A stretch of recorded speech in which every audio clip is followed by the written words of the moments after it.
There are things that simply don't make sense. Voices with no source, shadows with no owner, vanishings, strange signals, objects that defy reality. Tonight, you'll descend into the unknown. Get ready for the 20 most chilling, unsolved paranormal mysteries ever recorded. And believe me, you're not here by accident. The village of Hoer Verde. Disappearance of an entire village. The story of Hoer Verde is not one of those rural legends born from an elderly neighbor's voice or a yellowed page in a forgotten newspaper. Instead, it is a mystery caught in the fabric of the impossible, its edges frayed by the lack of evidence, and its core so dense that it seems to swallow any attempt at a logical explanation. It concerns an entire village that, at some point in 1923, ceased to exist overnight. No letter, no scream, not even a footprint in the mud. Everyone vanished, as if the air had absorbed them with surgical slowness. Hoer Verde was a small settlement nestled among the mountainous valleys of southeastern Brazil, in a region that remains difficult to access even today. There are few references on modern maps, and the few surviving official documents describe it as an isolated agricultural community of barely 600 inhabitants, primarily dedicated to coffee and cocoa cultivation. The kind of place where everyone knows each other, where every dog has a name, and where the ringing of a bell at noon sets the rhythm of life more than any calendar. In February of that year, a group of Brazilian government officials was dispatched to the region to inspect several villages affected by emerging political conflicts. Upon arriving in Hoer Verde, they expected to find an active community, perhaps uneasy about the country's situation, but nothing could have prepared them for what they discovered. An immense, enveloping silence, broken only by the wind striking the open doors of empty houses. The homes stood intact. There were no signs of violence, no looting, no hasty departure. Meals remained served on some tables, as if the inhabitants had risen from lunch to stretch their legs, and never returned. Even the school appeared to be in operation. Notebooks left open, chalk on the desks, drawings on the walls. But there were no children, no teachers, no one. One of the officials found a message chalked on the outside of the town hall. For words that have since echoed in every corner where this story is told, Neo ha salvação, there is no salvation. The discovery was reported to the central government, and more units were quickly sent to investigate.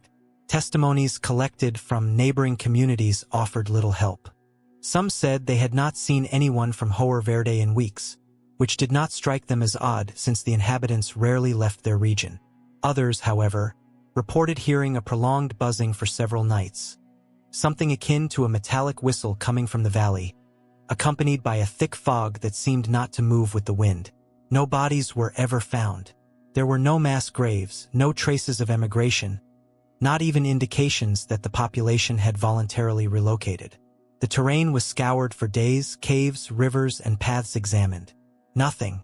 The 600 people had simply dissolved, leaving behind their entire world. Without a fight, without witnesses, without a trace. Some local journalists tried to cover the story at the time, but their reports were vague and even contradictory. One article spoke of a hooded figure that some soldiers claimed to have seen on the village's outskirts, a presence that did not respond to calls and vanished whenever someone tried to approach. Another mentioned lights in the sky during the nights before the army's arrival, but those reports were never officially confirmed. Over the decades, the story of Hoer Verde has become a kind of dark fable, retold by travelers, circulated on occult forums, and studied by independent researchers who, armed only with an old map and a compass, have ventured into the area seeking answers. Some assert that the village never existed and is a modern invention disguised as ancient history. Yet the census records and government reports remain, locked away in hard-to-reach archives. Others believe the disappearance was deliberately covered up as part of a social control experiment or a covert military operation. However, the details do not fully align with those theories. There are also those who dare to cross into the paranormal. One of the most popular theories holds that Hoer Verde was swallowed by some kind of space-time rupture. Some compare the case to Flight 19 in the Bermuda Triangle or the disappearance of the Roanoke colonists in early America. The idea of a dimensional collapse or a passage to another reality has gained traction in certain circles, especially after some hikers claim to have found architectural remnants in the area that are on no map, structures that appear and vanish among the undergrowth, as if they were memories of a reality struggling to persist. Skeptics, of course, point to the lack of evidence as reason to dismiss the tale altogether. For them, Hoer Verde is a fabricated myth fueled by humanity's need to believe in the inexplicable. They argue that, if it had been real, there would be more documentation, photographs, and concrete records. But in the 1920s, in a remote region of Brazil, record-keeping tools were scarce, and what was not written down died with the memories of those who lived it. The most unsettling aspect of this case is that, with each generation, the story does not lose strength but, rather, is reborn. On the internet, recordings of alleged electronic voice phenomena captured in the region circulate. Some contain whispers in archaic Portuguese. Others seem simply to emit the same buzzing described by neighboring villagers. There are even claims of recurring dreams about the village, despite the dreamers never having heard of it before. In those dreams, they walk through its empty streets and feel something watching them from the houses, something that belongs neither to this world nor to this time. The last formally organized expedition took place in 2015. A team of researchers and documentarians spent 5 days traversing the area where the village once stood, using old satellite images and topographical comparisons. According to their reports, they encountered a strange depression in the ground that does not appear on recent maps, almost as if something had been there and then removed or buried. They found no human remains but did recover fragments of pottery and simple tools that could date back to that era. Some team members left the expedition early, citing episodes of anxiety, temporary memory loss, and a persistent feeling of being watched. Today, almost a century later, Hoer Verde remains an open wound on the skin of the inexplicable. A story that cannot be forgotten, yet cannot be told with certainty. A puzzle in which all the central pieces are missing, leaving only the blurred edges of what once was. No one knows whether the village was wiped out by human force or pulled into some inaccessible corner of the universe. The only certainty is that it existed, that it was inhabited, and that one day, for reasons still beyond reason, it simply vanished. The man from Taured, the traveler from another world. In the summer of 1954, Tokyo's Haneda International Airport became the unexpected stage for an episode no immigration expert, historian, or interdimensional travel enthusiast has convincingly explained. One afternoon, a man as ordinary as anyone standing in the passport control queue transformed into the central figure of one of the most bewildering cases of the modern era. He was dressed in a dark business suit, carried a worn leather briefcase, and walked with a confident, almost calm gait. When he presented his passport at customs, what seemed a routine formality turned into a bewildering ordeal. At first glance, the document looked genuine. It bore neat entry and exit stamps from Belgium, France, and Germany, displayed embossed emblems, and was printed on high-quality paper matching mid-century standards. Yet a single detail shattered all logic. The issuing country did not exist on any known map. The passport read Taured. Customs officers, initially perplexed and then visibly uneasy, asked where Taured was located. He explained without hesitation that it lay between France and Spain and appeared on every map he owned. When shown a modern atlas indicating Andorra at that spot, he frowned, insisting that Taured had existed for centuries, maintained its own diplomatic legations worldwide, including with Japan, and that their records were simply mistaken. Faced with this paradox, authorities didn't know how to proceed. The man spoke fluent French and Japanese and had near-perfect English with a slight French accent. He produced additional paperwork, a driver's license, several bank cards stamped with his name, official business letters on company letterhead, and even a well-worn checkbook. All appeared authentic but could not be traced to any known institutions or databases. Meanwhile, the passport stamps confirmed at least 2 prior visits to Japan, suggesting he had crossed borders from an imaginary country multiple times. With no crime to charge but no way to verify his identity, officials detained him in an airport hotel room. 2 officers escorted him to a small suite with no balcony, no secondary exit, and reinforced steel doors. His briefcase was emptied and its contents secured. The guards remained outside for 12 hours, taking shifts but never leaving their posts. The next morning, the room was empty. The sheets lay neatly folded on the bed. The window was locked, and the door had not been opened from the inside. The officers swore they had neither dozed off nor abandoned their posts. Security footage showed no one entering or exiting. The man and his suitcase, clothing, luggage tag, and all documents had vanished without a trace. The incident was swiftly classified and never publicly acknowledged. For decades, it lingered only in internal memos, archived radio transcripts, and whispered rumors among airport staff. It wasn't until the 1980s that independent researchers and investigative journalists uncovered fragments of official reports and began piecing together the story. From that rediscovery, theories proliferated. Some posited a top-secret government experiment in temporal manipulation or interdimensional travel. Others argued he had breached a thin boundary between parallel realities, crossing through a fleeting rift that closed behind him. A more skeptical view held that the entire episode was an elaborate fraud, an expert forger staging an unassailable deception. But no known charlatan can vanish from a sealed room without tools, assistance, or leaving a single clue.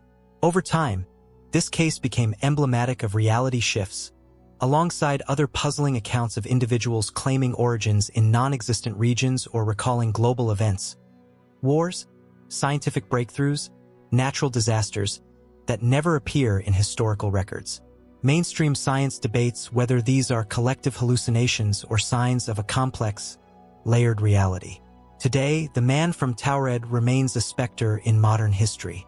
His face and name were never disclosed, and no verified photographs or press clippings survive. He is a shadow at the edge of the known world, a reminder that, despite our efforts to catalog and comprehend reality, there are always doors that open without warning and travelers who slip through, convinced their world is as real as ours. The Lady in Blue, simultaneous apparitions thousands of kilometers apart. There are stories that traverse centuries without shedding even a gram of their mystery. Tales that do not dissolve with time because they are woven from a kind of wonder that lingers in the collective memory like a soft echo that never quite fades.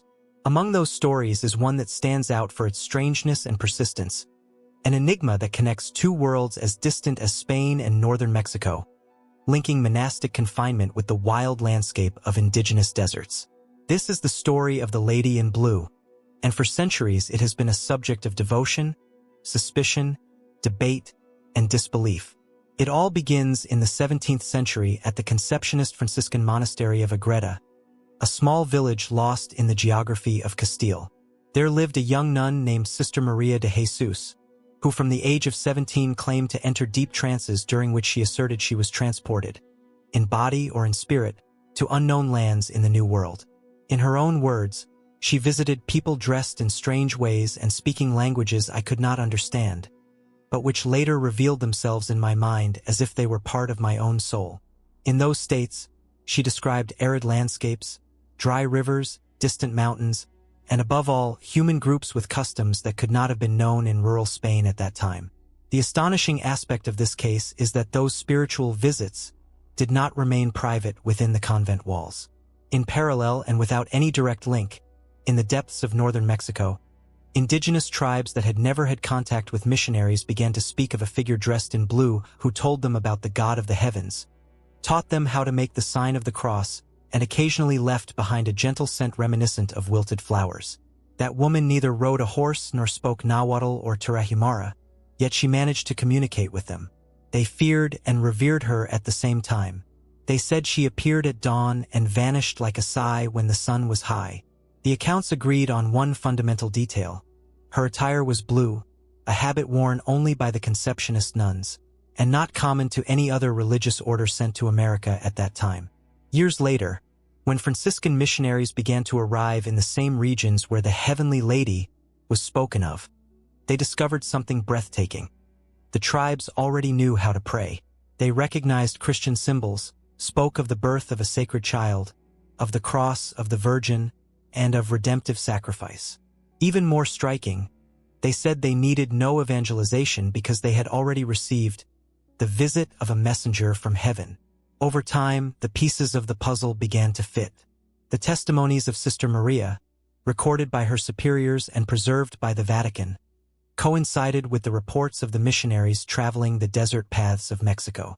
She, confined in a Castilian convent and never having left her village, described with precise geographic and cultural detail places she could not have known and people she had never seen. She named species of plants, animals, dwelling structures, tools, and rituals of indigenous groups that official chroniclers of the Crown would only document years later. The reports reached King Philip IV, who ordered a formal inquiry. 2 Franciscan missionaries, Father Alonso de Benavides and Father Sebastián Rodríguez, traveled to Spain to question Sister Maria in person. The interview took place in the year 1630 at the same convent in Agreda. There, the clerics were astounded when they heard from the nuns' own lips precise details about the peoples they themselves had traversed, customs requiring years of immersion, and remote villages not marked on contemporary navigation charts. Sister Maria not only got every detail right, she recounted specific encounters with individuals the missionaries recognized. She never sought personal glory nor claimed that those trances were miracles in themselves. She insisted that God sent her in spirit to aid souls who had not yet heard the gospel message. She explained that it was not her speaking but a higher force using her sleeping body as a bridge to travel beyond what feet alone could reach. The Church, unsure how to fit this phenomenon into Orthodox doctrine, chose to handle the case discreetly, yet never denied its authenticity. Many believe it was a case of bilocation, the supposed ability to be in 2 places at once, a phenomenon attributed to certain saints throughout history. However, the scale and duration of Sister Maria's case make it something entirely different. It was not a fleeting apparition or a single miracle, but more than 500 visits over several years, acknowledged by entire communities and supported by multiple independent testimonies. With the passage of time, the story of the Lady in Blue wove itself into the folklore of northern Mexico and the southern United States. Today, in the state of Texas, there is even an archaeological site known as the Site of the Lady in Blue, where ancient Christianized ritual objects were found long before the Church officially set foot there. In Agreda, meanwhile, Sister Maria's body remains incorrupt, according to examinations conducted over the last centuries. It lies in a glass reliquary, as if time itself yielded to her flesh, as though the same mystery that carried her across an ocean chose to dwell in her remains. Science, despite all its advances, still cannot offer a coherent explanation for what happened. Some modern researchers have attempted a neurological interpretation, speaking of profound narcolepsy or extreme dissociative states. Others have approached it from a quantum perspective, suggesting that under exceptional conditions, human consciousness might project beyond the physical limits of the body. Yet none of these theories account for the precision of Sister Maria's data or the cultural imprint she left in lands she never physically set foot in. Sometimes history preserves certain enigmas with a special tenderness, as if acknowledging that some things should not be explained immediately. The case of the Lady in Blue is one of those enigmas. It is a narrative that inhabits the space between faith, legend, and historical archive, challenging our understanding of the world and gently guiding us toward the possibility that the reality we know is but one version among many. And so, while the stones of the convent of Agreda remain silent and the winds cross the deserts where a figure clad in blue once walked, the question is not whether she was real or not.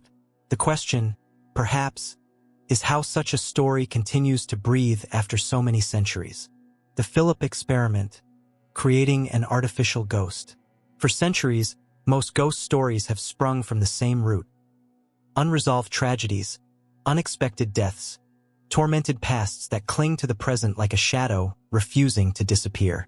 Historically, the specter has been the echo of a life cut short, a memory that resists fading. But what happens when you reverse the formula? What if the goal isn't to find the spirit of someone who once lived, but to fabricate one from scratch? That was the question a group of researchers in Canada dared to answer in the 1970s, giving rise to one of the strangest, most unsettling, and most bewildering experiments on record, the Philip experiment. The story begins in 1972, when a team of parapsychologists and researchers led by Dr. A. R. G. Owen a member of the Society for Psychical Research in Toronto, decided to test a radical theory. They sought to discover whether a supernatural entity could be manifested through the collective power of the human mind. In other words, they wanted to see if a sufficiently convinced group, armed with focus and shared suggestion, could literally invent a ghost and bring it into existence through mental energy alone. Thus was born Philip Aylesford, a completely fictitious character meticulously crafted by the experiment's participants. His biography read like a novel, a 17th-century English nobleman married to a cold, distant woman but secretly in love with a young gypsy accused of witchcraft and executed. Torn apart by guilt and remorse, Philip spent his final days in isolation, tormented by loss and his own decisions. Every detail of his life, his emotions, even the castle where he lived, was defined with precision, from personality traits and preferences to opinions, as though he were a real person. Yet he was not. For weeks, the group gathered in a softly lit room around a table, their sole purpose to visualize Philip. They spoke to him as if he were present, repeatedly recounting events from his life to anchor his existence in reality. No Ouija boards were involved, no prayers were uttered, and no known rituals were performed. Only guided imagination, conviction, and the quiet belief that something could emerge from nothing if fed with enough concentration. First, nothing happened. The sessions were calm, introspective, almost boring. Then one day, everything changed. Faint knocks sounded on the table. At first barely audible, they grew clearer and more insistent. The group took this as a signal and began asking simple yes or no questions. 1 knock for yes, 2 knocks for no.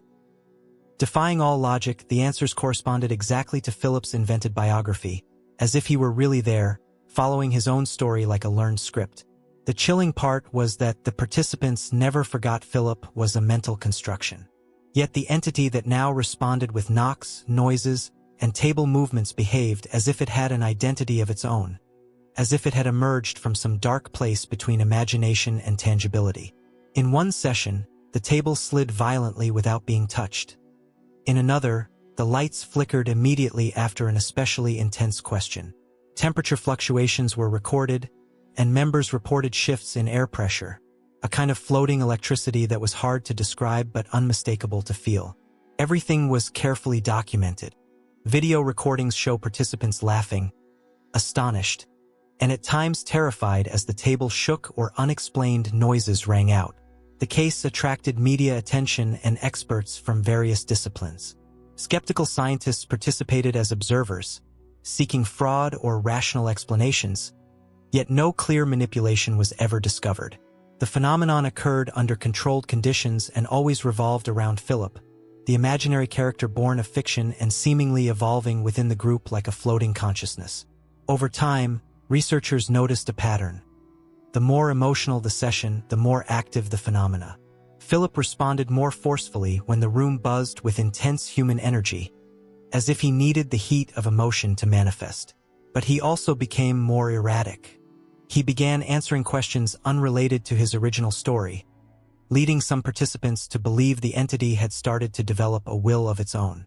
Some speculated that perhaps something else had slipped into the experiment, using Philip as a gateway. Eventually, activity waned.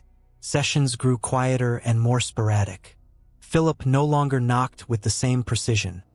His responses became confused and erratic. Like a candle burning down, his presence slowly faded away. Attempts to replicate the experiment with other fictitious characters never reached the same level of intensity or connection.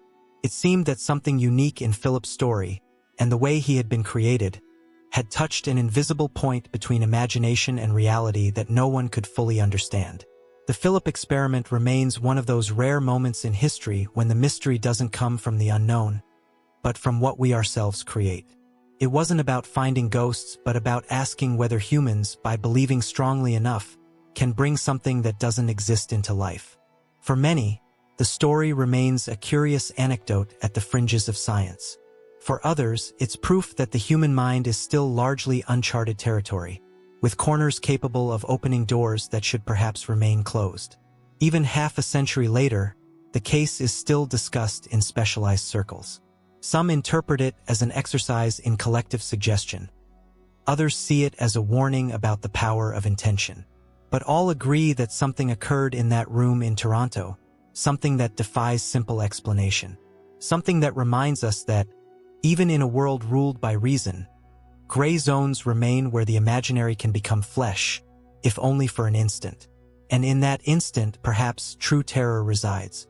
The UVB-76 Tape, the Russian ghost station. There are sounds one never forgets. Some for their beauty, others for their brutality. And then there are those that lodge themselves in the mind due to their utter senselessness.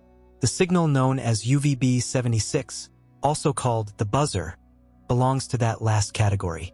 A constant, monotonous hum, repeated with precision over hours, days, weeks, decades. Broadcast from some corner of Russia, without pause, without explanation, without a face. It is a sound that never changes pitch, that seems to say nothing, and yet it has kept radio operators, conspiracy theorists, and mystery enthusiasts on edge for more than 40 years. The story begins in the late 1970s when radio amateurs in various Western Bloc countries started picking up an unusual frequency on the shortwave band. Exactly at 4625 kHz, a weak but steady signal was heard. A kind of repetitive hum, transmitted several times per minute, day after day without ceasing. There were no voices, no music, no obvious encrypted messages. Just that noise, identical to a distant alarm that never goes off. As the years passed, what at first seemed like a technical error or a meaningless military broadcast became an obsession. The frequency stayed active. Nobody claimed it publicly. It was not part of any official Russian government transmission nor of meteorological stations, and when curious individuals in communication circles asked about it or contacted the authorities directly, the response was silence. However, on certain occasions, the hum would stop. Very rarely, only for seconds or minutes. And when that happened, what came through the frequency was even more unsettling than the hum itself. Human voices. Men reading sequences of numbers and names in Russian, without context or emotion. Sometimes single words slipped in. Other times there were background tones, crackles, or seemingly disconnected phrases. In one broadcast from the year 2003, for example, the phrase, Officer 748, 1069-3874, was captured. In another, from 2007, the signal emitted what seemed to be an old recording of a fragment from a Tchaikovsky piece. Then, inexplicably, the hum returned. Always, relentless, motionless. Investigators who delved into the phenomenon began tracing the origin of the signal. For years, it was believed to come from a military facility near Moscow in an area known as Pavarovo, a small Russian settlement where, according to some leaked records after the collapse of the Soviet Union, there existed a top-secret communications base.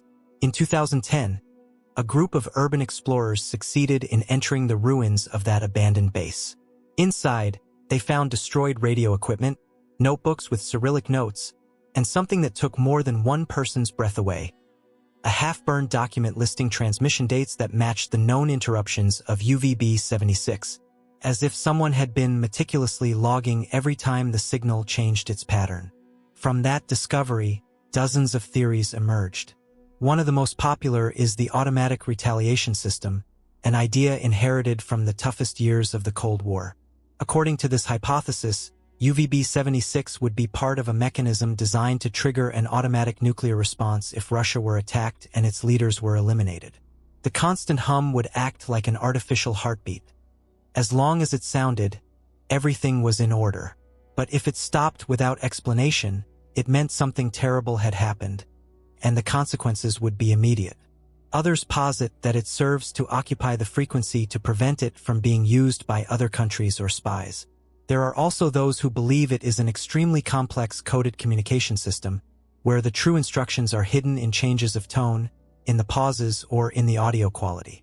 This notion has been reinforced by spectrogram experts, who claim to have detected rhythmic patterns within the hum that could conceal compressed information. But things get even stranger when considering what has happened in recent years.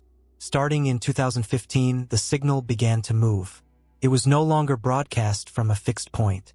It changed location several times, with each new position corresponding to active military zones or sites connected to former Soviet installations. At times, it seemed to originate from Ukraine, at others from remote parts of Siberia. The signal's source shifted, but the hum endured. Even on the quietest winter nights, when everything seemed still, UVB-76 continued its solitary song. And then there are the most disturbing details, those not found in official reports but known by veteran radio listeners by heart. On at least 2 occasions, screams were heard. Not words, human screams, brief, stifled, as if recorded by mistake. There are also leaked recordings where, behind the hum, you can hear breathing soft, almost imperceptible yet constant. In another, someone whispers something in Russian that, translated, means, "I'm inside." There is no explanation for this, and perhaps that is precisely why the fear remains. The community following the signal has grown over the years. In forums, YouTube channels, and live streams, thousands of people dedicate themselves daily to monitoring the frequency, hoping for a change, an anomaly, an unknown voice. Some record every second of the year, archiving thousands of hours of hum in case one day, within those tones, the key appears that reveals UVB-76's real purpose. Others simply listen out of fascination, to be witnesses to something that defies understanding, a kind of mechanical oracle that refuses to fall silent. There is something almost poetic in its insistence, a voice that is not a voice, that says nothing, yet is there, cutting through borders, interference, languages, tirelessly. It is a signal that seems to defy the passage of time, that belongs to no generation and that, in some way, has ceased to be a mere transmission to become a presence. One that nobody sees, but everyone feels. Perhaps we will never know who operates it or with what intent. Perhaps UVB-76 is only a remnant of another era, a skeleton of metal and waves that continues by habit, because no one had the courage to turn it off. Or perhaps, as some believe, it is something more, a machine waiting for an order, a key that opens a door we have yet to understand, or simply, a mystery that silently smiles as the world tries to decipher it. And as long as that hum continues sounding, persistent like a needle in the memory, the mystery will remain alive. The Dyatlov Pass incident. Winter in the northern Urals is not a mere seasonal shift. It is a force, a silent entity that wraps the landscape in absolute harshness, erasing footprints, muffling cries, and burying any attempt at explanation. In this hostile realm, the wind does not blow, it bites. The snow does not fall. It asserts itself as a blanket of utter silence. It was in this arena of solitude and cold that one of the 20th century's most unsettling stories unfolded. An episode that science has yet to fully resolve and that common sense cannot accommodate without breaking. The Dyatlov Pass incident. In early February 1959, a group of young students from the Ural Polytechnic Institute, led by Igor Dyatlov, set out on a ski expedition across a mountainous region of Sverdlovsk Oblast. There were 9 hikers, men and women, physically strong and experienced in extreme trekking, motivated by the desire to challenge themselves under adverse conditions. Their destination was Mount Otorten, whose name in the Mansi language translates to, "Do not go there." The group ignored this ancestral warning as local myths often go unheeded, pressing onward unaware that their journey would become a decades-long enigma defying reason. Their route was meticulously planned. They left detailed itineraries, notified university authorities, and carried diaries, cameras, and gear suited for sub-zero temperatures. The expedition's progress was logged precisely until February 1st, when they camped on the slope of Mount Koletsyakal, another Mansi name, chillingly meaning Mountain of the Dead. From that moment on, silence. Days passed without a word. When the expected return date came and went, families and friends grew anxious. A week later, a search party was launched. What the rescuers found on February 26 marked the beginning of a mystery still unsolved. The tent was torn from the inside. The hikers' bodies lay scattered over more than a kilometer, some only partially clothed, others bearing signs of indescribable terror.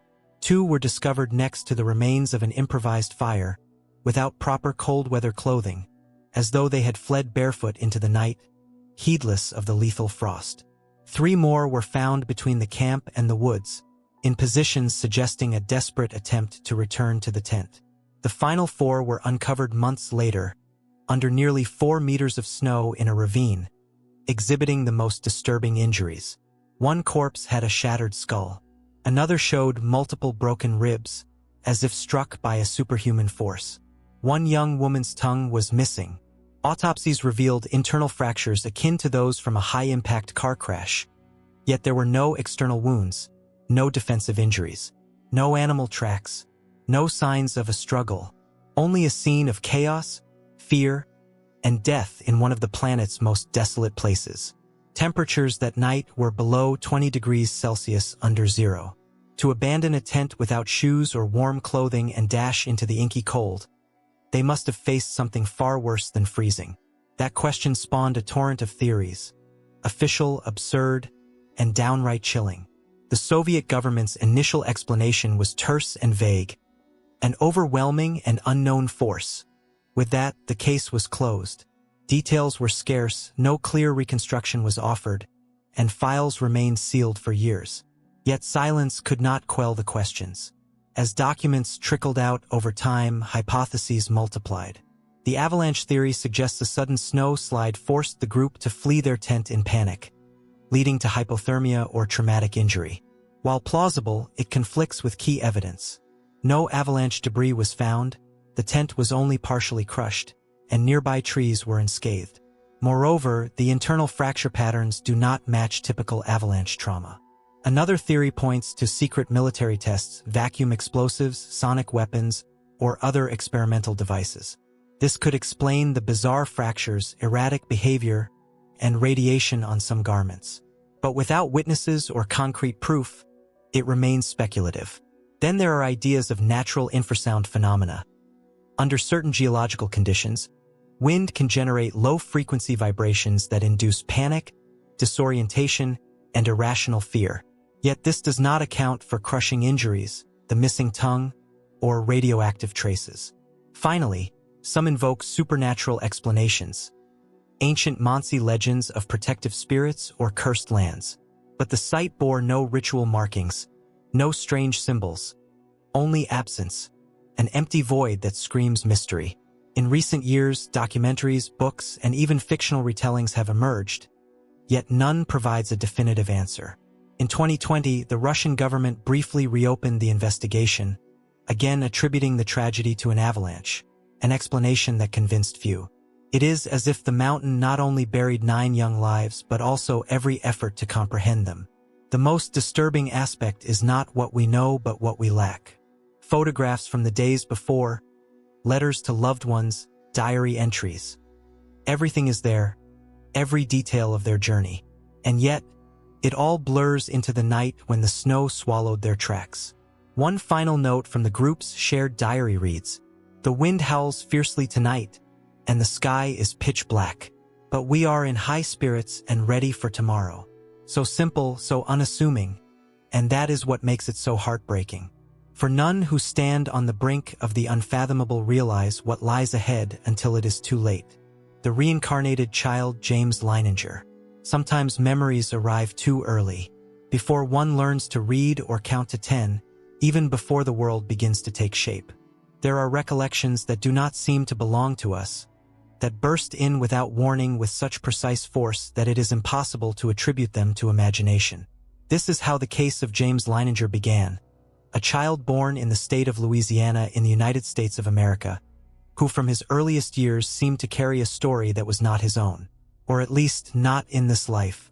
James was a calm child, with an ordinary childhood and no traumatic event that could explain what was to come. At the age of 2, he began to have intense nightmares, the kind that shake a sleeping child to the core, leaving him drenched in sweat and screaming in the darkness. Time and again, his cries were the same. "Plane on fire! I can't get out! It's crashing!" At first, his parents thought he must have seen a disturbing scene on television.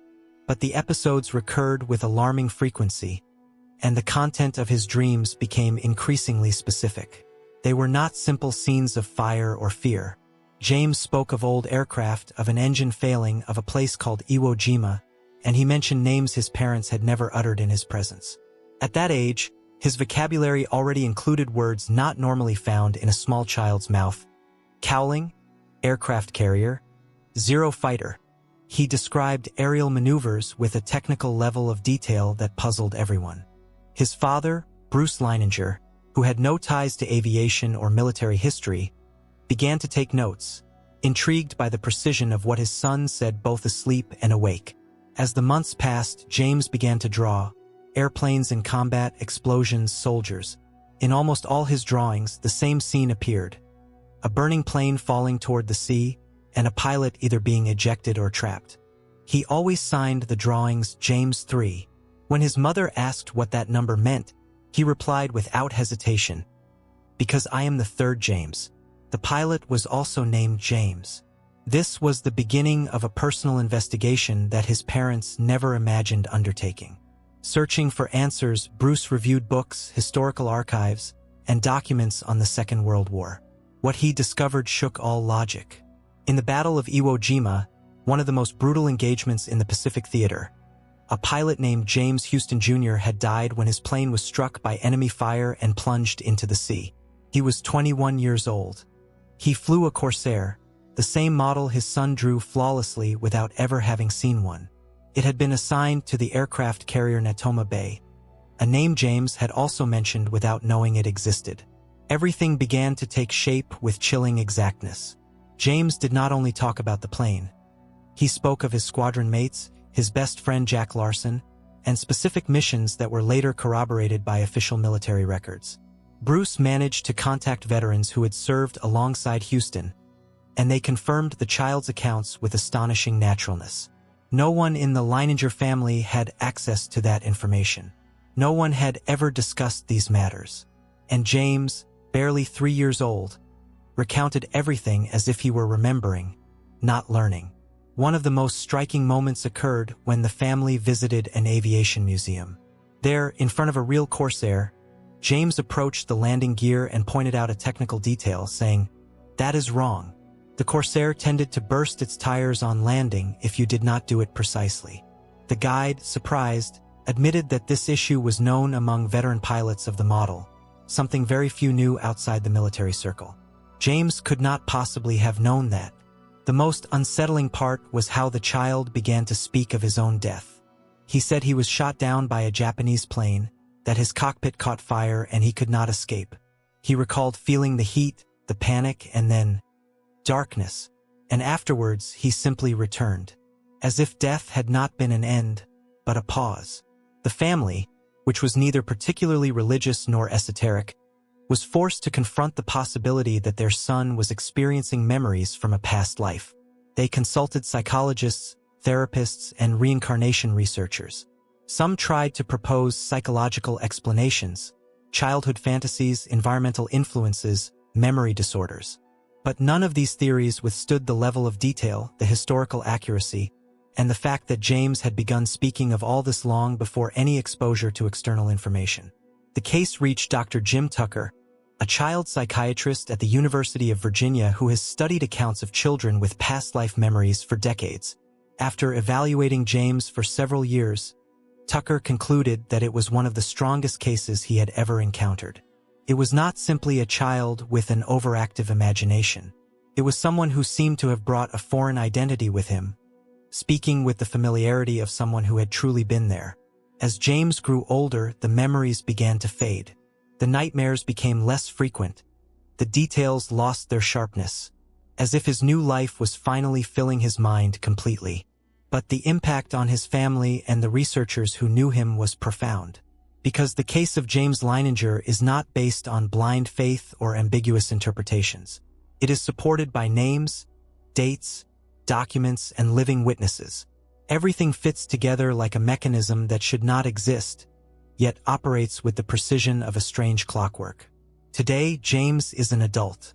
He has led a relatively normal life, though marked by that fragment of history imposed on him without his consent.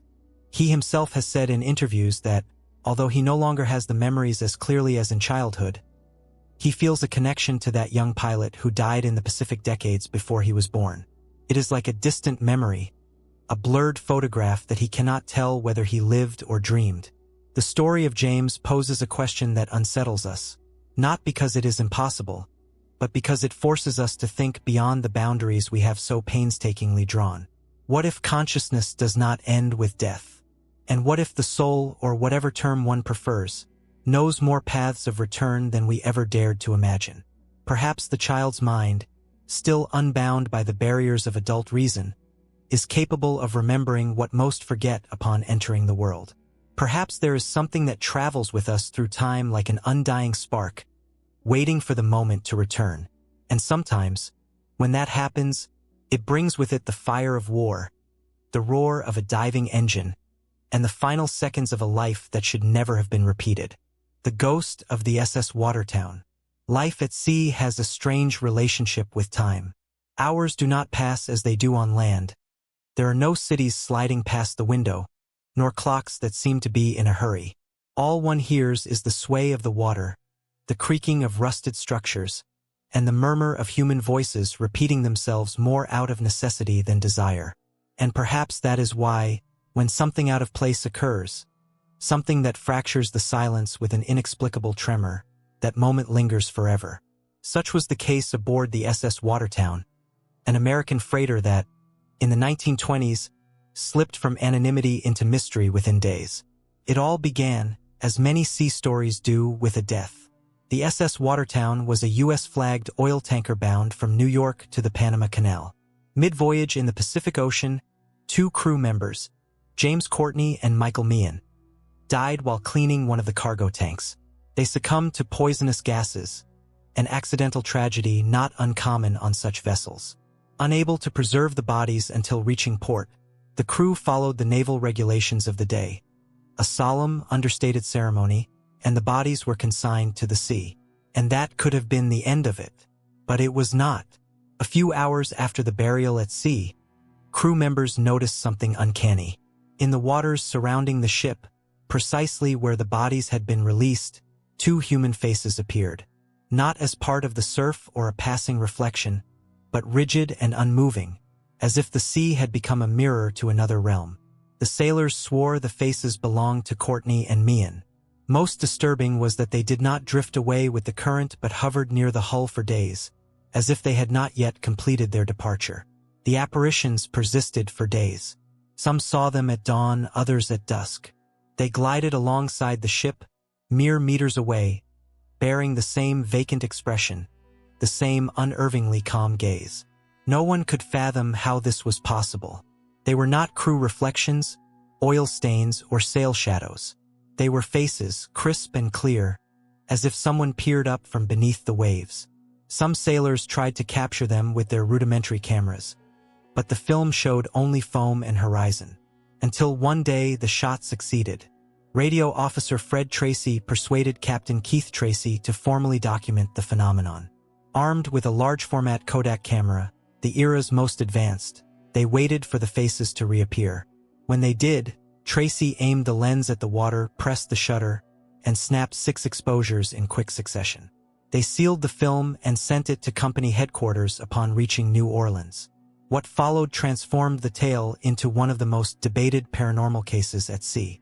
5 prints showed nothing unusual, but one revealed the unexpected.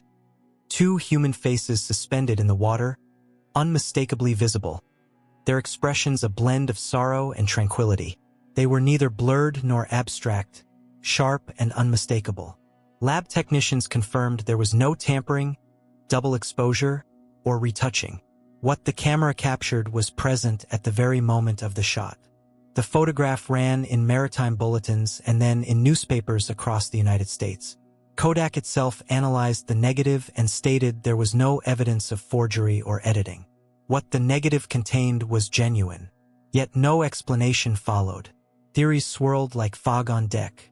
Some blamed collective hallucination brought on by the psychological strain and monotony of life at sea. Others claimed the faces were projections of guilt, an unconscious symbol of remorse. But the photograph remained tangible and unyielding.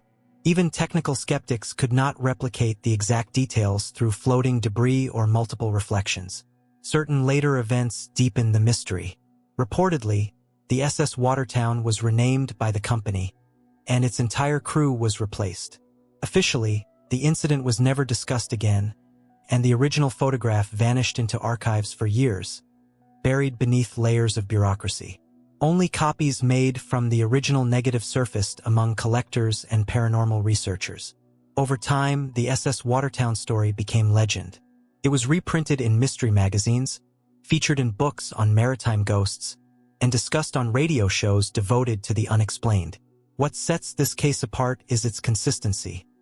No contradictory accounts, no dubious versions. The event occurred, was documented, and produced a photograph that remains one of the most unsettling pieces of evidence for paranormal phenomena on the high seas. What truly happened in those waters, and what force brought two faces back from the abyss to linger for days in the crew's consciousness, cannot be resolved at a desk. Some phenomena simply resist explanation. The sea is a witnessless realm where rules shift and logic dissolves as readily as a body under the waves. And sometimes it opens windows into the unknown, just as it did that day when the SS Watertown sailed over a wind-still ocean, and two faces turned once more toward a world that was no longer theirs. The Mothman. There are places where time seems to twist back on itself, where reality takes on a strange sheen and the boundaries between the everyday and the impossible blur. One of those places is Point Pleasant, a small town in West Virginia that, in the mid-60s, became the stage for one of the most perplexing legends of modern history. A figure with immense wings, red eyes glowing in the darkness, and a silence so thick around it that it seemed to absorb the very sound of the world. They called it Mothman, the Mothman, although the name seems almost childish compared to what those who claim to have faced it actually saw. It all began on November 15, 1966. Two young couples were traveling at night near the old World War II munitions plant, an abandoned area shrouded by a forest that had never been tamed. In the middle of the deserted road, something crossed their headlights. It was not an animal. It was not a person. It was a tall figure, more than 2 meters high, with a wingspan surpassing anything any earthly creature could have. And the most disturbing thing, it had intense, red eyes, fixed, glowing with an impossible life. When they described it to the police, they said it looked human in shape, but it did not walk. It glided. And then, simply, it took flight. The police were skeptical. They thought of owls, pranksters in costumes, anything that made sense. But in the days that followed, the calls did not stop. Different people in different parts of the town began to see the same thing. A winged figure circling above the treetops, sometimes perching on roofs, sometimes simply hovering at a distance, watching. What impressed most was not the size, nor the wings, nor the darkness that seemed to surround it, but the deep, visceral feeling that this did not belong to this world, and that its appearance, far from being random, heralded something. For weeks, Point Pleasant lived in a kind of contained hysteria. Local news began covering the sightings, and radio stations opened their lines to testimonies ranging from credible to absolutely implausible. People who had never spoken publicly came forward with trembling voices to tell what they had seen. In many cases, the accounts coincided in details impossible to invent. The eye color, the silent beating of the wings, the absence of a clear face, as if that creature had no defined identity, only a form shrouded in shadow. But the phenomenon did not stop at appearances. Something else began to stir in the town. People started having strange dreams, visions, episodes of anxiety without apparent cause. Some spoke of presences inside their homes, of telephone calls in which no one spoke, of interference on their radios and televisions. A local journalist, John Keel, was one of the first to tie together the loose threads. Investigating the sightings, he discovered that on the days Mothman was seen, lights were also reported in the sky, strange men dressed in black interrogated witnesses, and there were even unexplained failures in the town's electrical system. The tension grew like a rope pulled tighter and tighter, until on December 15, 1967, the inevitable occurred. The Silver Bridge, which connected Point Pleasant with Ohio, collapsed during rush hour. 37 vehicles plunged into the Ohio River. 46 people died. It was one of the greatest structural tragedies in the country's history. And what remained etched in everyone's mind was that in the days leading up to the disaster, many claimed to have seen Mothman flying over the bridge. Not once, but several times. They described it perched on the steel arch, motionless, looking down like an absent guardian. And after the accident, it was never seen again.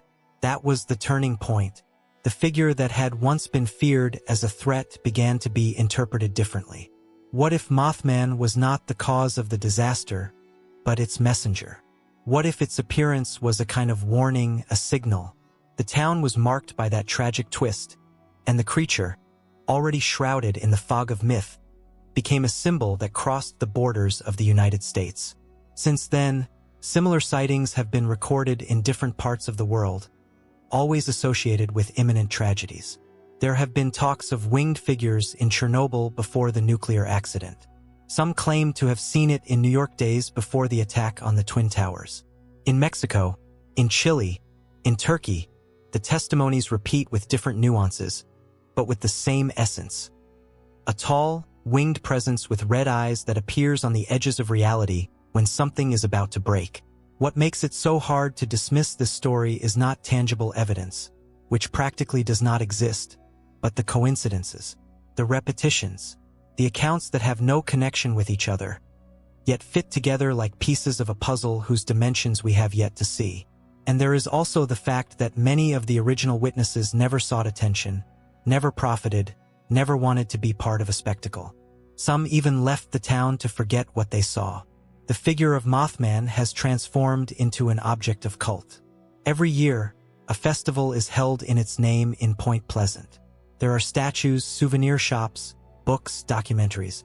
But beneath that layer of entertainment lies something deeper, an unease that has not entirely gone away, a restlessness still felt when night falls on the banks of the Ohio River. Because even though more than 50 years have passed, many in the town still look to the sky when they hear a strange noise, when the wind changes direction, when dogs howl for no reason. Perhaps Mothman never left, or perhaps it was never there in the literal sense. Maybe it is an image that the world generates when something is coming that it cannot explain, a collective reflection of our inability to anticipate disaster. But it is also possible that there is something real behind those red eyes, something we do not understand and cannot confine to a category, and that, from time to time, manifests with a single intention, to warn that something is approaching. And if that is true, then its appearance is not frightening. What should truly scare us is the silence it leaves when it disappears. The Hotel Cecil and its cursed guests. There are buildings that seem to absorb more than light and sound. Places that, for some reason impossible to describe with precision, become sinks of dark energy. Settings where tragedy repeats itself so often that one no longer knows whether it is the space that generates evil or whether evil chooses those spaces to manifest itself. The Hotel Cecil in downtown Los Angeles is one of those sites. More than a hotel, it has been an open scar on the city's skin. A concrete structure where horror seems to have settled in by its own right, turning every floor, every corridor, every room into a small nightmare capsule. The Cecil opened its doors in 1924 with the ambition of becoming a symbol of affordable luxury for the growing middle class. An Art Deco building with 14 floors, more than 700 rooms, and a privileged location. But that dream did not last long. The outbreak of the Great Depression dragged it into oblivion before it could truly shine. And since then, it began to mutate. It was no longer an elegant transient hotel but a refuge for broken souls, addicts, fugitives, people on the brink of despair. The walls, once white, started to soak up a different kind of silence. One denser, heavier. The list of tragedies accumulating in its history seems endless. The first suicide occurred in 1931, when a man threw himself out of the window on the 7th floor. Then more followed. Jumps into the void, poisonings, slashes, shootings. It seemed as if each new decade brought its share of deaths that settled as though part of a secret routine. Some guests left notes, others left nothing, but all shared the same setting, a room inside the Cecil. It did not take long to earn the nickname the Cursed Hotel, and with good reason. Among its corridors, people who carried their own darkness even took up residence. One of the most remembered cases is that of Richard Ramirez, better known as the Night Stalker, a serial killer who terrorized California in the 1980s. During part of his crimes, Ramirez lived at the Cecil.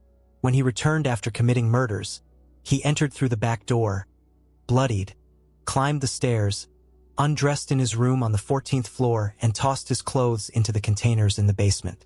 No one stopped him. No one asked questions. The environment camouflaged him. It was as if the building had learned to tolerate, even to protect, this type of presence. A few years later, another serial killer, the Austrian Jack Unterweger, also chose that hotel as his residence. They say he did it on purpose, knowing the history surrounding it, as if he sought to feed on the dark energy that floated in every room. During his stay, several sex workers were murdered under circumstances similar to those of his crimes in Europe. The pattern repeated, and the hotel once again was part of the scene. But the case that pushed the Cecil onto the global stage was that of Eliza Lamb, a young Canadian woman who disappeared in January of 2013 while staying there. Her disappearance was disturbing from the first moment. No one had seen her leave. There were no signs of a struggle, nor any witnesses. Days passed in the search until a video captured by the elevator security camera revealed something that still sends chills down the spines of those who see it for the first time. In the footage, Eliza appears entering the elevator, pressing several buttons, then hiding as if someone were chasing her. She steps out, goes back in, makes hand gestures that no one has been able to explain. She seems to speak to someone outside the frame, but there is no one there. Her movements are erratic, as if she were trapped in a nightmare only she perceived. After that video, no one saw her alive again. Weeks later, after complaints about the taste and color of the water, hotel employees inspected the tanks on the rooftop. There, inside one of the tanks, they found Eliza Lamb's body, naked, in a fetal position. There were no signs of external violence, no visible wounds. To reach that area, one had to pass through an alarm door, climb an unprotected ladder, and lift the heavy tank lid. All of this without being seen, without leaving a trace, without triggering any alarm. The autopsy concluded that the cause of death was accidental drowning, but no one, not even her family, truly believed that version. The video, the impossible access, the absence of signs of a struggle, everything fueled a storm of speculation. Some spoke of psychotic breaks, others of foul play, still others of possession or paranormal intervention. The case remains not fully closed, and it is part of the set of mysteries that dwell within the hotel's walls. Eliza was not the only one. In its recent history, the Cecil has been the scene of so many suicides and inexplicable deaths that not even the official records can account for them with certainty. For years, it has been an epicenter of repeated tragedies. Some researchers believe that what occurs there is the result of a kind of residual energy, as if the acts of despair, the fear, the suffering of so many years had soaked into the foundations and continue to reproduce themselves like an echo that cannot be silenced. Others hold that the place functions as a vortex, an open crack between realities, where darkness seeps in more easily than elsewhere. It has also been said that the hotel's design contributes to that atmosphere. The long, narrow, poorly lit corridors, the number of small rooms, the strange angles of certain structures. Everything seems designed to confuse, to unsettle. Some former employees claim to have seen shadows passing without an explanation, to have felt presences behind them when they were alone, to have heard voices in empty rooms. Many did not last more than a few months working there. In 2017, the hotel was temporarily closed. There was talk of renovations, of real estate projects aiming to transform the place into a more modern space. But the Cecil's history cannot be erased with fresh paint. The walls do not forget, and even if the name changes or its past is concealed, those who know its story understand that something continues to beat within its interior, something that, even with doors closed, does not cease. Walking through the lobby of the Cecil, even in broad daylight, is like passing through a living archive of tragedies. Each step echoes as if thousands of feet had tread before, in search of answers they never found. It is more than a cursed building. It is a symbol of all that cannot be contained in a police file, a testament to how certain places seem destined to hold the inexplicable. Because there are hotels where one goes in to sleep, and then there are those that sleep with you. The time slip of Bold Street. There are streets where you walk with the feeling of being watched, even though no one else is around. Streets where footsteps sound different, as if they were echoing off something older than asphalt, and where the air somehow feels denser, as if carrying fragments of other eras. Bold Street in Liverpool is one of those streets. It does not stand out for its architecture, nor for any obvious tragedy in its history, yet it is one of the most documented spots in the world when it comes to what some call a temporal slip, or as it has become popularized, a time slip. This phenomenon has been described by dozens of people, with testimonies recorded over more than half a century. These are not visions, dreams, or optical illusions. Those who have experienced it insist they did so with all their senses. They walked on a different surface, breathed different air, saw people dressed in unfamiliar clothing, heard sounds that should no longer exist, and for a few minutes, perhaps only seconds, they inhabited a time that was not their own. One of the most well-known cases occurred in the 1990s and was reported by a retired police officer named Frank. It was an ordinary day. He was walking through the city center with his wife when they decided to separate briefly. She would enter a bookstore and he would head to a nearby shop. But when he turned onto Bold Street, something changed. It was not a sudden shift, nor was it accompanied by strange lights. Instead, it felt as if someone had lowered the curtain of the present and raised another, carefully adorned with details of a past he never expected to encounter. Frank first noticed the silence. The usual city bustle had vanished. He looked around and saw vintage cars moving slowly, models not seen on the roads for decades. Storefront names had changed, the facades belonged to another era, and passers-by wore clothing from the 1950s. The most disconcerting moment came when he tried to cross the street. A green bus, with an antique design and period license plate, nearly struck him. He stepped back, stunned, and then spotted the shop he had been seeking. It was not the modern music store he remembered, but a small boutique with wooden display windows and mannequins dressed in post-war style. Without understanding what was happening, Frank crossed back over and retraced his steps. Then, as abruptly as it had begun, everything returned to normal.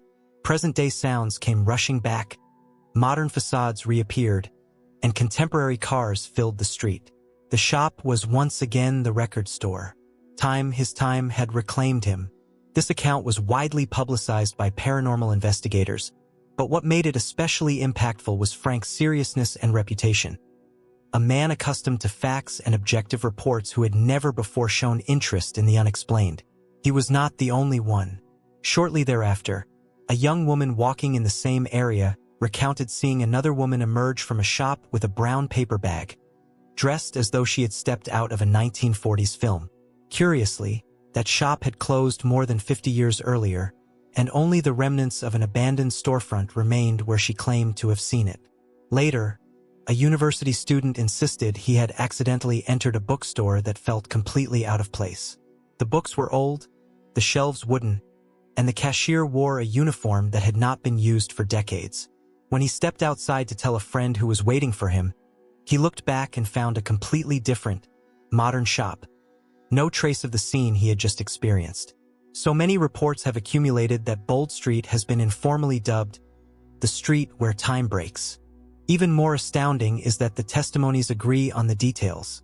The shift is not gradual and there are no warnings. You simply cross an invisible threshold and, for a moment, walk within another time, as if the past were still layered over the present, awaiting someone to step into it. Researchers who have pursued the phenomenon from various perspectives have reached no definitive conclusion. Some try to explain it through theoretical physics, invoking concepts such as multiverses, parallel realities, or space-time folds. Skeptics point instead to microhallucinations induced by electromagnetic fields, brief perceptual distortions caused by external stimuli affecting the brain. Yet no theory fully accounts for the consistency of the accounts, the similarity of details, or the fact that unrelated individuals describe such remarkably similar scenarios. There is something fascinating in the idea that time is not a straight line, as we were taught, but a more intricate web filled with nooks and loose threads that occasionally intersect. It is as though the past continues to exist in layers, floating around the present, invisible but accessible at certain points. And Bold Street, for reasons no one fully understands, seems to be one of those points of contact. There is also an emotional dimension to these testimonies. Those who have experienced a time slip do not describe it as terrifying, but as deeply unsettling in its subtlety. They do not feel as though they were transported to another dimension, but rather that time itself let them pass into another era for an instant. The sensation is not of threat, but of utter disorientation. And upon returning, there remains a question that does not easily dissolve. What was that? Bold Street remains, with its shops, its cafes, its hurried footsteps, and its ordinary appearance. But those who know the stories walk it with different awareness, suspecting that at any moment the old display windows, green buses, and period attire might reappear. Because when time folds, it does not always give warning, and perhaps that is the most unsettling part. The inexplicable ritual of Aokigahara. There are places where silence weighs more than any sound, where the air seems motionless, not because of the absence of wind, but because of the density of the unspoken. The forest of Aokigahara, at the foot of Mount Fuji in Japan, is one of those spaces where the visible world is only part of what truly happens. Known by many as the Forest of Suicides, it is a site where nature is so thick, so intricate, that one feels swallowed by the ground only a few steps inside. But beyond the gloomy fame that has made it a recurring setting for documentaries, legends, and horror films, Aokigahara conceals a less-known, more unsettling, and more unexplained mystery. The traces of inexplicable rituals that appear in the deepest parts of the forest. There are no signs guiding the way to them. They are not near the well-trodden paths nor in the areas where police or volunteers usually patrol. To find them, one must venture into places where the vegetation closes in on itself, where the compass loses its course and the sounds of the outside world dissolve completely. There, among exposed roots, twisted branches, and clearings that do not appear on any map, small altars, deformed dolls hanging from trees, marks carved into stones, and symbols that do not correspond to any known alphabet have been found. What is unsettling is that these objects have no direct relation to the suicides nor to Japan's traditional religious practices. They are not offerings nor typical Shinto or Buddhist amulets. They are something else. They present themselves as fragments of a logic that does not respond to the cultural or popular. There are humanoid figures made from organic materials, tied with red cords and placed in positions of submission or punishment. Some have their eyes covered with black cloths. Others are pinned to the trunks with branches sharp as stakes. Everything appears handmade, crafted with care, as if every detail served a precise purpose. Those who have found them usually speak of the same feeling. A presence. Not an ordinary fear, but a sensation of being watched by something that does not belong to this place, yet inhabits it with an ease that unsettles. Some assert that in the vicinity of these rituals the ambient sound disappears completely. Not a single bird, not a single insect, as if the forest held itself in check, out of respect or fear. Some researchers have tried to classify these findings as mere expressions of disturbed individuals, gestures of despair amidst pain. But others are not so sure. The level of elaboration, the repetition of certain symbolic patterns, the fact that some of these arrangements appear in nearly inaccessible places where no one would expect to find human traces, suggests that there is an intention beyond the individual act. Some even believe that they are part of some unknown cult, of an underground practice that has found in Aokigahara the perfect ground to flourish in the shadows.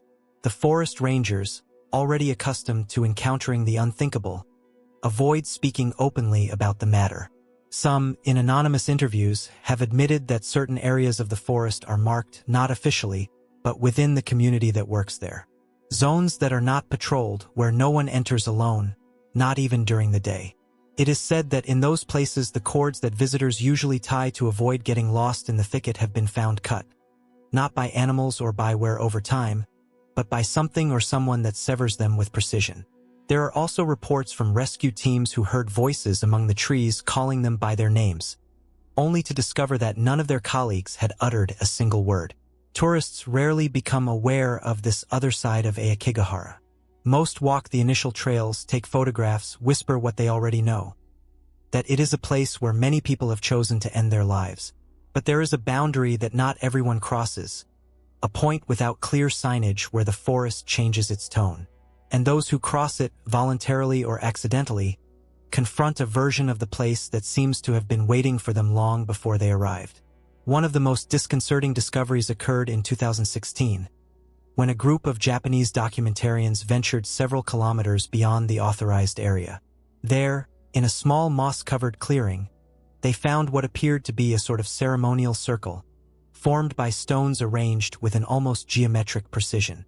In the center stood a wooden carved figure, with an animal appearance, human arms and a deer head, surrounded by spent candles and branches woven in spiral patterns. The place showed no signs of abandonment, as if someone had used it recently. The strangest part was that the recording equipment failed in that area. The cameras ceased to capture any image. The microphones picked up a low, constant hum that did not correspond to any natural source. Only after moving several meters away did the equipment begin to function normally. No one could explain what that figure was or who had been there. The authorities recommended not to publicize the images, and the team decided to respect that decision. But in independent research forums, the photographs began circulating months later. The interpretations were many, from the representation of a forgotten deity to the manifestation of a residual energy caused by the thousands of suicides committed in the forest.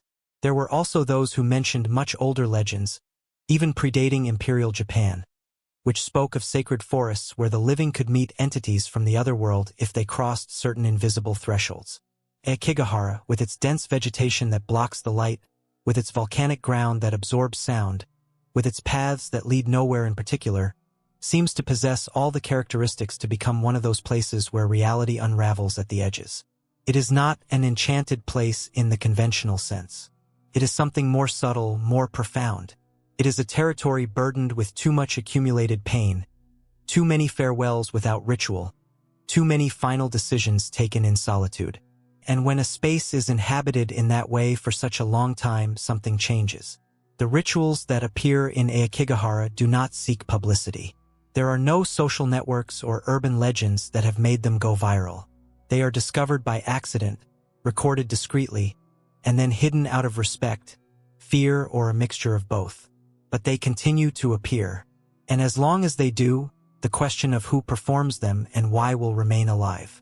Perhaps there are people who find in the forest something they cannot find anywhere else. A door, an answer, a presence that listens. Perhaps it is not about worship, nor about magic, nor about religion, but about an older, more desperate need. One that finds no language in the modern world. And that is why it expresses itself with hanging dolls, stones arranged in circles, with silence. Because if there is a place in the world where the inexplicable needs no justification, it is Aokigahara. And there, among branches that close like arms, among roots that seem to hold ancient secrets, the rituals continue to occur. Even if no one sees them, even if no one wants to tell them. The Unknown Boy of Somerton, the Tamamshud case. Somerton Beach, in southern Australia, is a tranquil place of pale sand and a calm sea. At first glance, it does not seem the setting for one of the 20th century's most impenetrable police mysteries. Yet sometimes secrets do not require spectacular curtains to become eternal. Sometimes all it takes is an anonymous body, a phrase ripped from an ancient book, and a puzzle in which every piece seems designed never to fit another. Thus began the Tamamshud case, as it would come to be known, although for a long time no one knew what to call it. And woven into this central mystery is an even quieter, more cruel question. Who was the boy? It all started on the 1st of December, 1948, when a man was found lifeless in the sand at Somerton, leaning against a dune as if he had decided to rest there at dusk. He wore a suit and tie, was impeccably groomed, and showed no visible wounds or signs of violence. He carried no identification, no wallet, and no item that could reveal his identity. The labels had been carefully removed from his clothing. In his pocket lay an unused train ticket, a comb, an unlit cigarette, and a meticulously folded scrap of paper bearing 2 words in black ink, Tamam Shud. The message, in Persian, means finished or ended. It is an expression commonly used at the close of a poem or story, as though to indicate that all that needed to be said has been said. A graceful, almost poetic way to close a circle. The phrase came from the Rubaiyat of Omar Khayyam, a collection of philosophical poetry reflecting on fate, death, and the meaning of existence. The choice of that message was unsettling, yet too open-ended for a single interpretation. Was it a stylishly planned suicide? A coded farewell? A message meant for someone else alone? Investigators embarked on an inquiry that grew stranger with each discovery. Toxicology tests revealed no clear traces of poison, yet forensic experts were convinced he died from a hard-to-detect toxin. There were no signs of a struggle or resistance. His stomach showed indications of poisoning without obvious chemical residues. It was as if he had vanished in a precise manner, leaving nothing behind. Weeks later, another finding ignited fresh questions. At Adelaide railway station, an abandoned suitcase was discovered that appeared to belong to the man. Inside were personal items, clothing with cut labels, and a copy of the Rubaiyat of Khayyam, from which precisely the page containing Tamam Shud was missing. That coincidence could not be ignored. But the strangest detail came next. On the book's back cover, handwritten in capital letters, were several lines of what seemed to be a coded message. To this day, no one has deciphered it. Within the pages of the book was also a phone number. It belonged to a young nurse known in reports as Jestin, her identity protected. When questioned, she insisted she did not know the man, though her nervous and evasive demeanor aroused suspicion. Investigators learned that during the war she had given a copy of the Rubaiyat to an officer named Alfred Boxall. For a time, it was believed the body was his, until he turned up alive years later, with his copy of the book intact. The nurse never spoke of the case again. She died decades later without clarifying her connection, leaving an uncompleted line. The mystery stagnated for years. The man was buried as the Somerton unknown. His grave in a small local cemetery became a pilgrimage site for the curious, researchers, and puzzle-obsessed. But as the century turned, a new, more intimate and heart-wrenching story emerged from the shadows of the case. In the first years of the new millennium, independent investigator Professor Derek Abbott focused on Jestin's life. He discovered that shortly after the body's discovery, she had given birth to a son named Robin, a boy with very uncommon physical traits, a rare ear shape and extreme dental flexibility. Comparing photographs of the Somerton man with images of Jestin's son revealed so many similarities that chance seemed unlikely. Abbott was able to contact Robin's daughter, who agreed to participate in a genetic investigation. For years, legal and institutional barriers thwarted attempts to exhume the unknown's remains. Finally, in 2021, the body was recovered and subjected to extensive analysis. With a high degree of certainty, the man was identified as Carl Charles Webb, an engineer and amateur poet from Melbourne who had disappeared without a trace. He had never been reported missing, and his name did not appear in the original searches. In every sense, he was a ghost with papers. Yet even with his identity revealed, questions remain. Why was he in Adelaide? What bound him to Jestin? Why had his clothing labels been removed? What role did that hidden message in the book play? And who was meant to receive it? And above all, what was his relationship to Robin, Jestin's son? If Robin was indeed his child, as so many clues suggest, then the Tamam Shud case is no longer merely the mystery of a nameless man, but also the story of a child raised never knowing the truth of his origins. For decades, it was treated as a detective curiosity, a fascination for lovers of unsolved crimes. Over time, however, it has taken on a more human, tragic tone. Because behind encrypted notes, ancient poetry volumes, tagless suits, and nervous glances lies a tale of farewells that were never spoken aloud. Tamam Shud, everything is finished. Yet perhaps it was not an end to his life but a final note for someone else. A message no one understood in time. And so the Somerton case lives on, not for lack of data, but because some questions cannot be answered with documents, only with emotions that were never voiced. The Cursed House of Harrisville, Perron case, Some houses need no words to tell their story. They creak no more than any other, lack eerie architecture, and are not built on ancient cemeteries whispered about by neighbors. Yet there is something in them, a charge, a density, a presence, that sets them apart from the very first moment. The house in Harrisville, Rhode Island, looked at first like a typical New England farmhouse, with a pitched roof, a wooden porch, and a broad lot that breathed countryside on every side.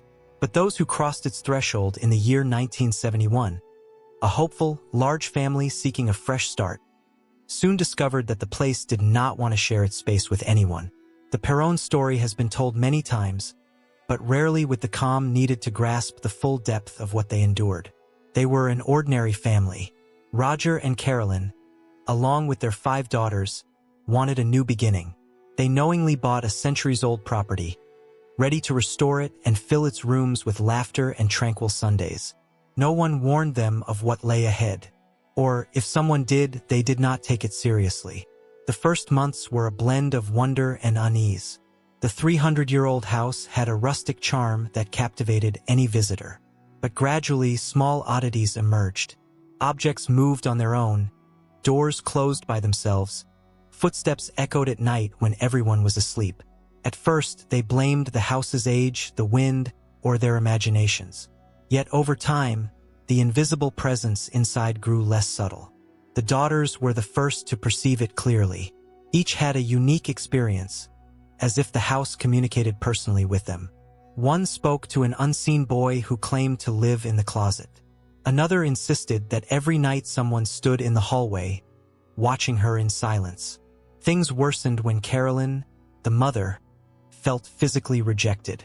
At times, the air in certain rooms turned so icy she could barely breathe. On other occasions, she felt a stabbing pain in her chest, as though something unseen was pushing her away.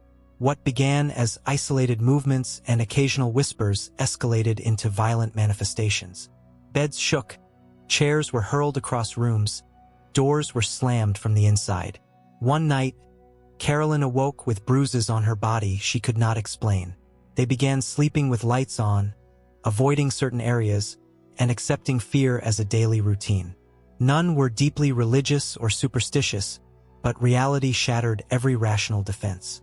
That's when they sought help, and 2 names entered the legend: Ed and Lorraine Warren. He, a self-taught demonologist; she, a clairvoyant. For years they had investigated inexplicable phenomena and faced challenges few would acknowledge as real. Arriving in Harrisville, they quickly confirmed what they suspected.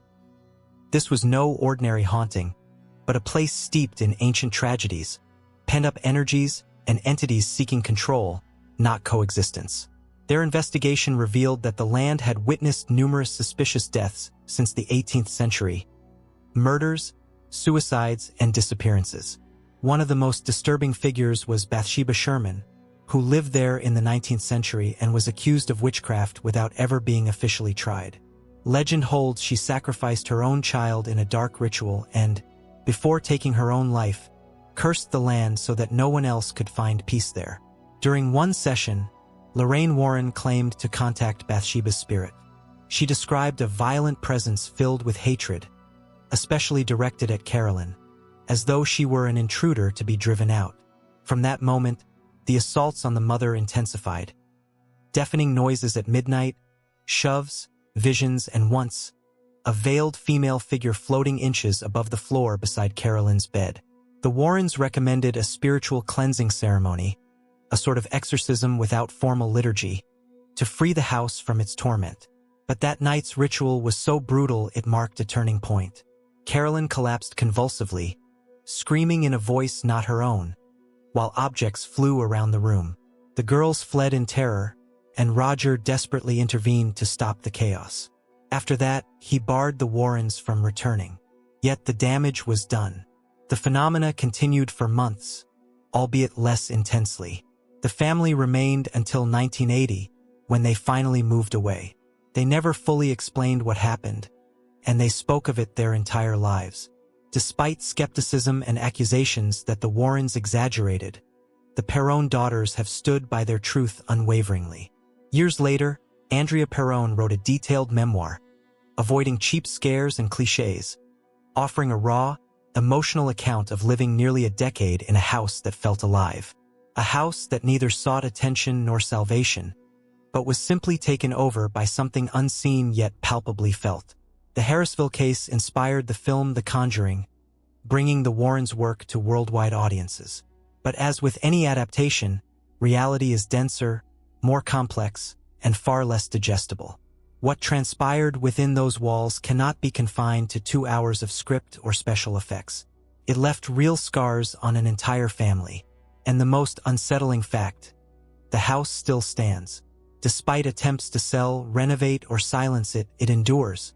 Later occupants report strange experiences, though most prefer not to speak of them. It's as if, over the years, the house learned to disguise its darkness behind layers of normalcy. But those who know its history understand, it never truly left. Because some houses you can abandon, but others follow you. The mystery of the Ourang Medan. On the high seas, things disappear more easily than anywhere else. Maps do not always tell the truth, and the distance between the known and the inexplicable can shrink to a pair of miswritten coordinates. The ocean, with its gleaming surface and its unknown depths, keeps secrets better than land. And some of those secrets, for reasons that nobody has fully understood, surface from time to time as if they wanted to tell a story that no one is fully prepared to hear. The case of the Ourang Medan is one of those stories. It was the 1940s, a time when the Second World War held the world's attention, and news from the oceans was often marked by sinkings, attacks, and secret operations. It was in this context of chaos and confusion that several vessels sailing near the Strait of Malacca picked up a distress signal by radio. A brief, agitated transmission in Morse code that read, "All officers, including the captain, are dead. Possibly the entire crew is dead. I am dying." Then silence. The message was received by nearby ships and also by coastal stations in the area. Despite the incomplete information, the name of the transmitting vessel was identified, Ourang Medan, a merchant ship apparently of Dutch origin that did not clearly appear in naval records but apparently sailed under a ghost flag, which was not so unusual given the lax standards of the time. The American ship Silver Star was the closest to respond to the call. When they eventually located it, the Ourang Medan seemed to be drifting motionless on the calm waters of the South China Sea. There were no signs of life on deck, no lights, no movement, just the rusted hull silhouetted against the horizon like a frozen postcard. The crew of the Silver Star approached cautiously, and what they found upon boarding was enough to etch the story into the memory of the sea with strange letters. The entire crew was dead. Men scattered across the deck, in the corridors, in the radio room, all with expressions of absolute terror frozen on their faces. Eyes wide open, mouths rigid as if they had tried to scream without succeeding, bodies twisted into unnatural positions. There was no blood, no visible wounds, only the spasm of panic etched into every muscle. One witness described the scene as a choreography of horror. Some sailors had their arms outstretched as if protecting themselves from something invisible. Others were huddled, with their faces buried in their knees. The radio operator lay beside his transmitter, his hand still on the equipment. There were no signs of struggle or disease. It was as if something had silently traversed the ship, touching each man with an invisible, lethal finger. And the air also seemed wrong. The rescuers described an unbearable atmosphere, heavy with something dense, something they could not name but that forced them to hurry, as if their presence in that place were an affront. They decided to tow the ship to port so that authorities could investigate more thoroughly. But then the final, impossible event occurred. As soon as they began the maneuvers, smoke started rising from the depths of the Ourang Medan. At first there was a burnt smell, then small explosions. Within minutes, the ship exploded completely, splitting in two and sinking rapidly before the astonished eyes of those trying to tow it. Nothing remained. No floating wreckage, no recoverable objects. Only the echo of what had happened and the conflicting reports of a handful of men who, in spite of everything, were treated with skepticism. The mystery grew thicker. Some said the ship never existed, that it was part of a badly told story, a confusion of names or routes. However, for years there circulated reports, newspaper clippings, and naval records that spoke of the case. There were even signed statements by sailors who described in detail what they saw, including a sketch of the ship. Others, on the other hand, claimed that it was a covert military operation gone wrong, and that the Ourang Medan was carrying highly volatile chemical or biological weapons. According to this theory, the ship did not appear in official records because its cargo was illegal. Perhaps it was transporting nerve agent or some experimental compound. An accidental leak would have been enough to cause the immediate death of the entire crew, and the subsequent fire would have been a way to erase all traces. It sounds logical up to a point, but there are things that do not fit. The position of the bodies, the extreme rigidity, the expressions of terror all pointed to something deeper than mere poisoning. Moreover, no animals were found on board, neither rats nor insects. It was as if the entire ship had been emptied of life, without distinction. Over time, another theory began to gain traction, one more abstract but also harder to refute. Some mystery researchers started referring to the Ourang Medan incident as a case of an anomalous phenomenon, a kind of encounter with the unknown. Some compared the episode to inexplicable sightings. Others spoke of a psychic weapon developed by powers at war, capable of inducing extreme fear or paralysis. There were also mentions of infrasound waves, destructive electromagnetic fields, or even attacks of non-earthly origin. But beyond the theories, what remains is a void. There is no cargo manifest, no crew list, no registered port of departure or destination. All that exists are fragments, and that is what makes it so unsettling. Because if you have enough documents, you can piece together a puzzle.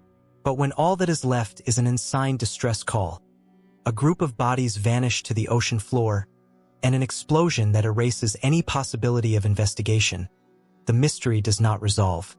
It festers. Today, the case of the Ourang Medan continues to be studied in books on maritime phenomena, in mystery forums, and in documentaries that try to find logic in the impossible. And every time the topic comes up, the same image returns. A silent ship floating on calm waters, filled with bodies frozen in pure terror, and a call for help that no one was able to answer in time.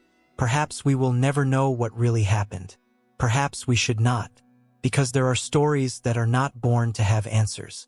Stories that exist only to remind us that, in some corner of the world, absolute fear can strike without warning and then vanish without a trace. The case of the Enfield poltergeist. Modest suburban houses in London seldom make noise. They often hide behind a daily routine repeated to the point of exhaustion, with their small gardens, cramped rooms, and poorly lit corridors. There is neither luxury nor mystery in the architecture, only a bleak functionality that seems to extend among neighbors who barely acknowledge one another. Yet within those seemingly unremarkable walls, on an ordinary night in the year 1977, something began to occur at number 284, Green Street in Enfield that has since defied explanation and could never be forgotten. Everything started with a mother and her children. Peggy Hodgson, a single, resilient woman accustomed to handling the challenges of everyday life, lived there with her 4 children, among them Janet and Margaret, who would become the involuntary protagonists of the phenomenon. The first sign was a piece of furniture moving on its own. Then came knocks on the walls, dry sounds with no visible source. First, nobody believed it. The easy explanations were always the wind, the pipes, or restless night nerves. But the noises continued, and they grew louder. They appeared every night, always at the same hour, as though someone invisible were following a strict routine, an agenda of chaos. When things literally began flying through the air, when toys smashed against walls without anyone touching them and beds shook with the children still lying in them, the family realized they could no longer pretend everything was normal. They called the police. 2 officers arrived and, to their discomfort, became witnesses themselves. A chair moved firmly before them without anyone pushing it. They searched everywhere for wires, traps, or devices. They found nothing. They did not know what to write in the report. Still, they wrote it. News spread quickly. The press arrived at the door. Curious onlookers followed, and among them investigators Maurice Gross, a member of the Society for Psychical Research, and writer-investigator Guy Lyon Playfair, who would spend months inside the house recording every phenomenon. They did not act blindly. They brought tape recorders, cameras, motion sensors. They would not let imagination fill the gaps. What they discovered surpassed all expectations. For over a year, the house was a hub of phenomena. Voices not belonging to anyone present echoed through the rooms. Knocks that seemed to come from inside the walls were recorded. Objects levitated or were hurled by unseen forces, and sudden shifts in temperature occurred without any logical cause. The audio recordings remain, to this day, a source of debate. On them, a deep, raspy, masculine voice can be heard responding to questions and claiming to be called Bill, a man who insisted he had died in that very house years earlier, drowned in his armchair after a seizure. The strange part was that the voice emanated from the throat of Janet, an 11-year-old girl. The investigators attempted to debunk it. They thought she was faking a voice to seek attention or manipulate the situation. Yet the frequency of the sound was so low that it required a conscious use of the vocal cords, something extremely difficult for an adult, and even more so for a child. When they asked her to speak without moving her lips, she complied. Under medical monitoring, they observed that she could not sustain that tone for long without injuring her throat. And yet she did. The media were divided. Some headlines labeled her the ventriloquist girl. Others spoke outright of possession. Unwittingly, Janet became the focus of everything. People looked at her as if she were the cause of the phenomenon, when in truth she was its principal victim. The girl levitated in front of witnesses. She was thrown from her bed on more than one occasion. Cameras captured her suspended in the air, as though an invisible force had ripped her from the ground. In time, skeptics also arrived, psychologists, journalists, and rationalist scientists seeking to dismantle the case piece by piece. They said the girls made it up for attention out of confusion or boredom. They even presented a recording in which Janet admitted to faking one of the episodes. But when asked why she did it, she answered in a way that froze everyone. To see if anyone could tell the difference between real and false. No one noticed. That answer, rather than incriminate her, cast further doubt. Because the phenomenon continued even when the girls were not present. The noises, the moving objects, the voices, nothing ceased entirely.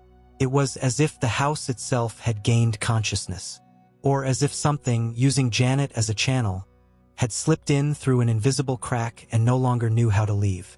The Enfield case did not conclude with a clear solution. The activity diminished over time, as if the energy gradually died out into an echo. The family managed to resume their lives, although bearing unseen scars. Janet, now an adult, has spoken of the events with sobriety. She does not deny that there might have been moments of exaggeration or of playing up the situation. But she has never rejected the phenomenon. Because, as she herself has said, not everything that happened can be explained, and no one who was not there could understand. The story of Enfield has inspired films, books, documentaries, and academic discussions. For many, it is the most thoroughly documented poltergeist case in modern history. For others, it represents collective childhood hysteria. But there is something that still lingers in the air that even skeptics have failed to erase entirely. The consistency of terror. The hours of recordings, the corroborating testimonies, the real physical effects. Not all can be dismissed as fantasy. And although time has tried to turn what was lived into a myth, the house at Enfield still stands. It has changed owners several times. Some left quickly, others chose to stay and remain silent. Yet the stories have not disappeared completely, because there are places that remain marked not by what can be seen, but by what can be felt. The voices of the dead, the Giudica Cordiglia brothers case. At a time when the sky ceased to be a mystery and became a symbolic battleground, every signal from space was treated as an urgent message. In the thick of the Cold War, as the world teetered on the brink of an ideological divide, the space race turned into a silent conflict. No bullets, no explosions, but charged with tension, espionage, and secrets. It was against this dramatic backdrop, amid makeshift antennas and accidental pickups, that two young Italians believed they had heard the final words of people who should never have spoken from space. The heroes of this riveting tale are Achille and Giovanni Battista Giudica Cordiglia, brothers born in Turin, driven by a passion for radio and astronomy. In the late 1950s, as the Soviet Union and the United States vied to reach space first, they set up their own listening station in an abandoned German military installation on the city's outskirts.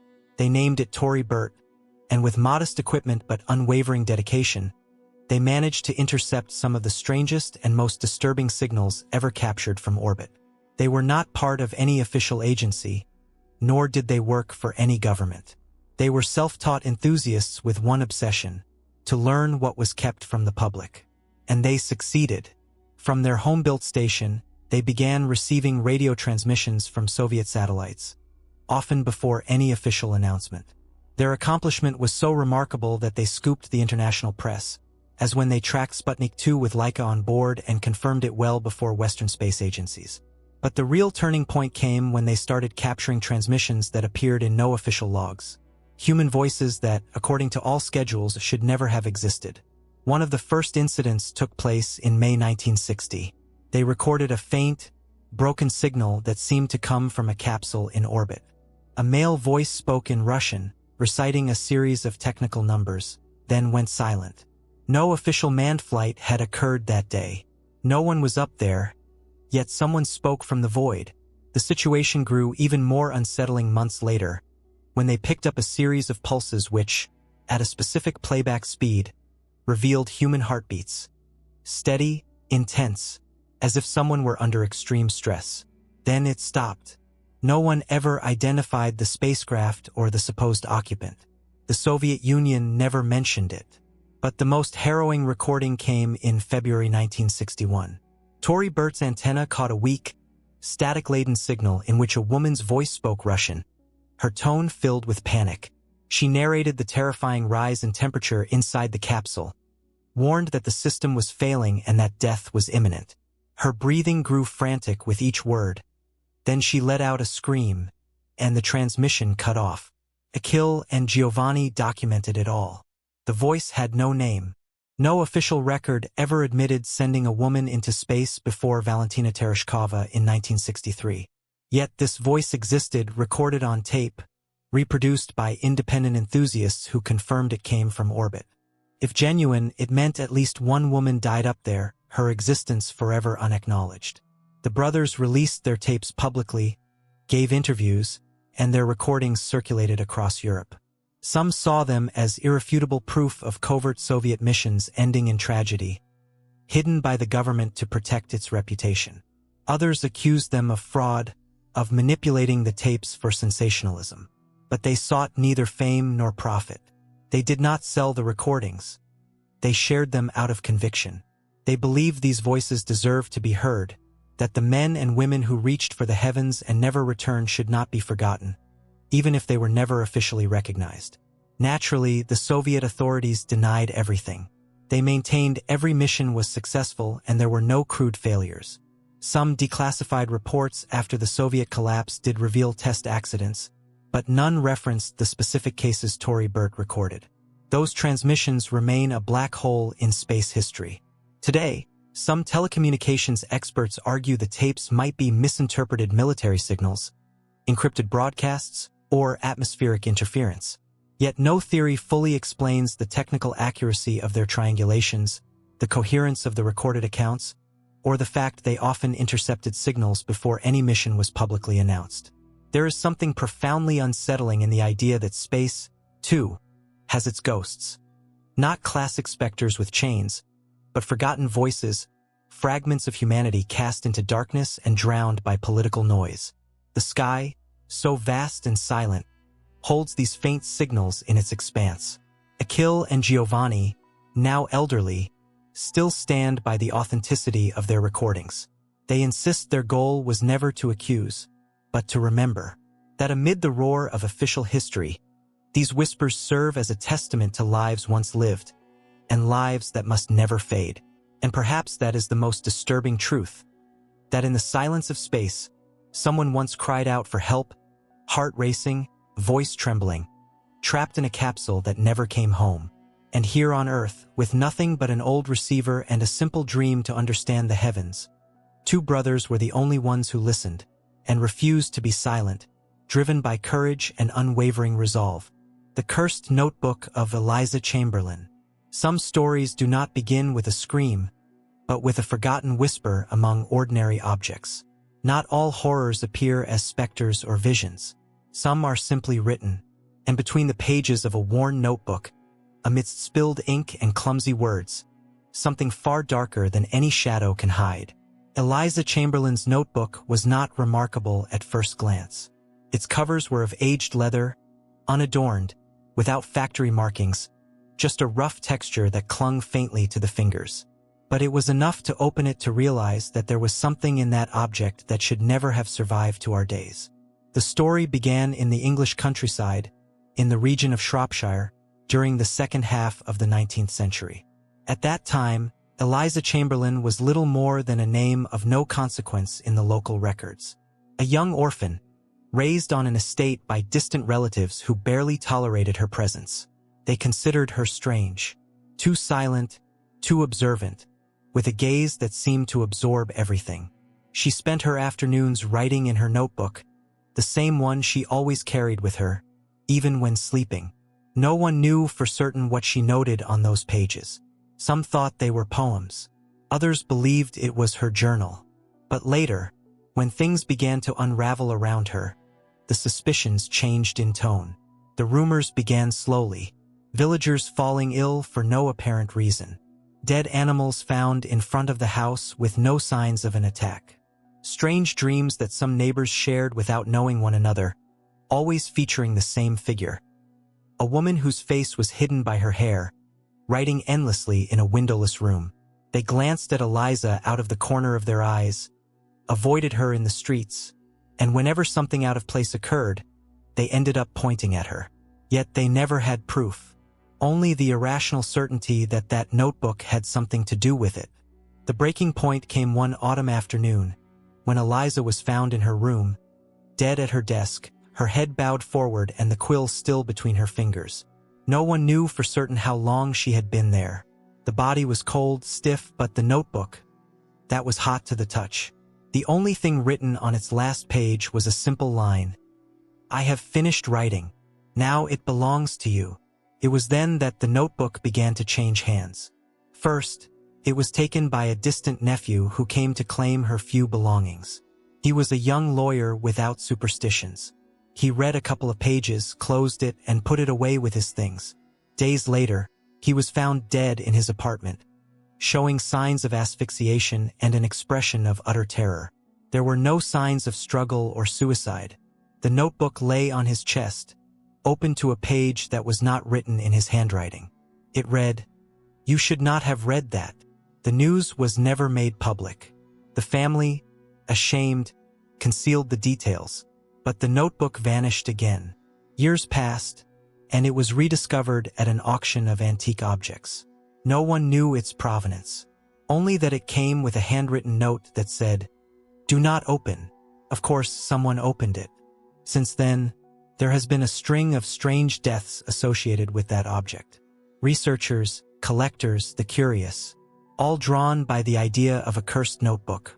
Some said that inside there were not only written phrases but shifts in ink, symbols appearing where there had been none before, and a disturbing pattern. Each reader found something in the pages that seemed to have been written for them. A confession, a threat, a prediction, as if the notebook knew who was reading it. As the years went by, and as bodies piled up behind its history, a theory began to circulate among certain esoteric circles, that Eliza Chamberlain had not died, but had transferred her consciousness into the notebook, using some form of automatic writing ritual taken to the extreme. Not to obtain answers from beyond, but to enter into it. What she wrote was not a chronicle, but a trap, a cage. And every time someone opened it, they were exposed to her gaze, her judgment, and her rules. In the notebook there are no explicit spells, no satanic symbols, no recognizable invocations. What it contains is worse. There are unstructured narratives, notes of shattered thoughts, drawings that look as if made in desperation, paragraphs that repeat but with one word changed, descriptions of places that do not exist, and names that do not appear in any record, yet appear over and over. Some pages are completely blank. Others seem to have been scraped clean. And most disturbing of all, there are notes bearing future dates, written in old handwriting but with fresh ink. One of the last to possess the notebook was a professor of Gothic literature at the University of Leeds. He used it as a source for a lecture on cursed narrative in Victorian fiction. He cited it as an example of dark folklore. That very night, he was hospitalized with a psychotic break. He spent weeks repeating the same phrase, "She is writing to me from inside." He died without ever speaking coherently again. Today, Eliza Chamberlain's notebook still has no fixed whereabouts. Some say it is in the hands of a private collector, locked in a bulletproof glass case, sealed with tape and warnings. Others claim it was buried in an abandoned church in northern England, in a lead box, as if it were a biological threat. But no one can confirm it. The only thing that seems certain is that the notebook never fully disappears. It always returns, as if it needs to be read, as if that is its condition for continued existence. For there are objects that, for reasons beyond all logic, become channels, conduits for something that does not belong to this world. Eliza Chamberlain's notebook does not scream. It does not bleed. It does not move on its own. It only waits. And that is the most dangerous thing, because its form is familiar, comfortable, innocent. But within its pages lives something that should never have been written. Something that, word by word, is still writing its story. And perhaps the last page is reserved for you. The Lovelock Cave and the Red Giants. There are places with histories so strange that one does not know whether to treat them as myth, warning, or simply a poorly explained coincidence. Lovelock Cave, in the arid state of Nevada, is one of those spots that seems to exist between the lines, neither fully belonging to the real world nor to legend. Its appearance is unremarkable. A cavity in the rock, half hidden in dry terrain, surrounded by rough hills and sparse vegetation. But what is said to have occurred within its depths has fueled one of the oldest and most unsettling tales among the native peoples of the continent. Long before archaeologists set foot in the region, people spoke of the Cetaceh, a distinct, feared tribe described by the Paiute as cannibalistic giants with reddish skin and long, red hair. According to oral tradition, the Cetaceh were not merely large humans. They were violent, destructive, and natural enemies of the indigenous clans inhabiting what we now call the Western United States. The legend tells that these giants lived in constant conflict and were eventually cornered by local tribes, driven into a cave whose entrance they set ablaze until the giants perished in the flames. For centuries, that story circulated like many other indigenous narratives that straddle the spiritual and the impossible. But everything changed in 1902, when two entrepreneurs began excavating Lovelock Cave for guano, the natural fertilizer formed by bat droppings. What they found, however, was far more than organic fertilizer. Human remains, ancient artifacts, and colossal bones. As they delved deeper, they unearthed fragments of pottery, primitive weapons, oversized sandals, and even baskets preserved by the cave's aridity. And then the skeletons emerged. Early reports indicated that some human remains measured over 8 feet tall. The skulls were abnormally large, and eyewitnesses of the time claimed to have seen enormous jaws, thigh bones of immense proportions, and skeletal structures that defied any average human framework. Most strikingly, and consistent with the Paiute legend, many of these remains bore reddish hair. The scientific community, however, responded with caution. Archaeologists were dispatched and confirmed the site's archaeological importance, but the story of giants was dismissed as exaggeration or misinterpretation. Over 10,000 artifacts were recovered, including tools, ornaments, and human remains, and classified within the pre-Columbian indigenous cultures of the region, with no special emphasis on their size. Yet the accounts of the original finders continued to circulate outside official reports. Throughout the 20th century, independent researchers tried to trace the so-called giants of Lovelock. Some claimed that certain remains had been swiftly removed and sent to museums or universities, where they vanished from records. Others alleged that photographs taken during the initial excavation clearly showed oversized skeletons but were later suppressed from public view. The Smithsonian Institution, a key archaeological authority in the United States, was often cited as the possible custodian of these inconvenient remains, though conclusive proof never surfaced. When Paiute descendants like Sarah Winnemucca began speaking publicly about their inherited legends, the story gained further strength. For them, it was no fable. They spoke of the Ctach as real adversaries, a part of their people's collective past. They were not mythical beings or ghosts. They were violent, corpulent giants whose trail of destruction spanned generations. The coincidence between oral tradition and the cave's findings was, to them, no mere chance. Another factor to consider is hair color. Most indigenous peoples of the Americas have black hair. Yet several remains from Lovelock bore long, reddish, and even light brown hair, according to historical documents. Skeptics argued that hair can change color due to prolonged exposure to certain minerals or the cave's dry environment. However, that explanation has not been enough to silence the echo of the legend. Over the years, Lovelock Cave has become a pilgrimage site for mystery enthusiasts, ancient giant theorists, folklore explorers, and lovers of the unexplained. Some come seeking answers. Others simply want to feel the weight of a story pushed out of official books. The fact remains that the cave still stands, silent, its entrance gazing toward the horizon, as if it still guards what happened within its depths centuries ago. And perhaps that is the most unsettling part. Because when one looks at the body of evidence, the ancestral tales of a people with no need to invent fantastic enemies, the physical remains that defy the norm, the timely disappearances of certain objects and documents, it all suggests that something else transpired in that cave. Something that doesn't fit neatly into archaeological categories and thus has been ignored. The tale of Lovelock's red giants does not demand belief. Yet it does not fade with time. Each generation seems to rediscover it with a blend of fascination and suspicion, as if Nevada's very landscape ensures its survival. And perhaps that is its power. It needs no proof to feel real, because there are mysteries that, by remaining unresolved, become part of the terrain. And Lovelock Cave, lost among dust and stone, is one of those places where myth becomes landscape. The mystery of the Utah monolith.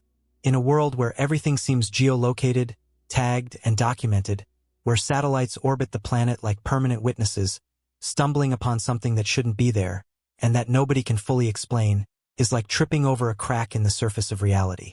That's exactly what happened at the end of November of the year 2020, when a team of Utah Department of Public Safety officers, on a routine aerial mission to count sheep, spotted something that didn't belong in the landscape. Amid the vast red silence of the desert, among millennia-old rocks and unnamed canyons, something stood out that seemed to have no reason to exist. A metallic monolith, shiny, pristine, perfectly embedded in the ground. First came surprise, then disbelief, and soon after a global explosion of attention. The footage captured by the team went viral at lightning speed. What had been an unknown patch of land in some remote corner of Utah overnight became an international mystery. Everyone wanted to know what it was, who placed it, why it was there, and above all, how it had gone unnoticed in a world where invisibility has almost no space. The object measured just over 3 meters. It was shaped like a triangular prism, with flawlessly smooth faces made of a metal that reflected sunlight as though displayed in a modern art gallery. There were no visible markings, no screws, no obvious welds. Nor were there footprints or signs that anyone had brought the object there by conventional means. It was firmly rooted in the rock, as if it had been there for years, or as if the earth itself had welcomed it without resistance. Theories multiplied instantly. Some saw it as an illicit art installation. Others, more enthusiastic, spoke of an extraterrestrial signal, a time capsule, a deliberate homage to the monolith in Stanley Kubrick's 2001. A space odyssey, that imposing figure marking humanity's evolutionary leaps. The comparisons were hardly arbitrary. The Utah monolith possessed that same hypnotic quality, that dateless, historyless design as if born from another logic. From every angle, its presence felt profoundly displaced. The government soon issued an official but shallow response, calling it an unauthorized installation on public land and promising an investigation into its origin. That was it. By then, however, The desert was already overrun by curious onlookers, influencers, conspiracy theorists, and explorers of all kinds, all determined to find the monolith themselves. Although the location wasn't revealed immediately, the online community only needed a couple of days to triangulate the coordinates using shadows and terrain patterns in the original photos. And when they arrived, there it was, intact, gleaming like a foreign object in the middle of nowhere. Many who saw it up close reported that the structure wasn't as sophisticated as it looked in photos. The metal was lightweight, there was visible wear at the base, and it appeared someone had actually screwed it into the ground. For others, that only deepened the mystery, because if it was just a simple prank, why place it in such an inaccessible spot, unsigned and unclaimed? Why leave it at the mercy of wind, time, and oblivion? And just when the story seemed to settle, the monolith vanished. 1 week after its discovery, without warning and without direct witnesses, the object was removed. Visitors who returned found only an empty hole and some scratch marks on the rock, as if something had been ripped out in haste. No vehicles, no statements from those responsible. The silence was almost as powerful as its appearance. Later, a group calling themselves the most famous artist claimed credit. They said they had installed it as part of a conceptual artwork and then removed it to preserve the piece's ephemeral nature. They released images and gave interviews, but something didn't add up. The exact dimensions, the precise location, the time of installation, all remained vague or inconsistent. Some believed their story, others did not. And then, as if the game had only just begun, other monoliths started to appear. One cropped up on a remote hill in Romania, then another in California, later one in Colombia, and then in the United Kingdom. All shared the same basic design, a solitary, shining, triangular metal form. Some were built roughly, almost as homemade imitations. Others looked like exact replicas of the original. The phenomenon became a chain of appearances defying all logic, as if the first monolith had planted an idea sprouting around the globe. Here the mystery ceased to be purely physical and became symbolic, because the Utah monolith was not merely a metal sculpture in the desert. It was a gesture, a presence that activated something in the collective consciousness. In a year like 2020, marked by lockdown, fear, and global uncertainty, that object emerged as a reminder that some things have no immediate explanation, things not in headlines or plans. It was as though someone, human or otherwise, had placed a small escape hatch for an exhausted humanity. Over time, the news fizzled. Monoliths stopped appearing. Public interest shifted to other crises, fads, and focal points. Yet the echo of the first monolith still lingers. For it was neither pure sculpture, nor total hoax, nor simply a media stunt, not entirely. It was an interruption in the world's narrative, a silent object that altered the flow of days for a brief moment. Today, if you visit the exact spot where it stood, almost nothing remains. Just the immense landscape, the red rocks, and the wind that whispers no secrets. But anyone who followed the story, anyone who felt that slight thrill upon first seeing images of the monolith lost in the void, knows one thing is real.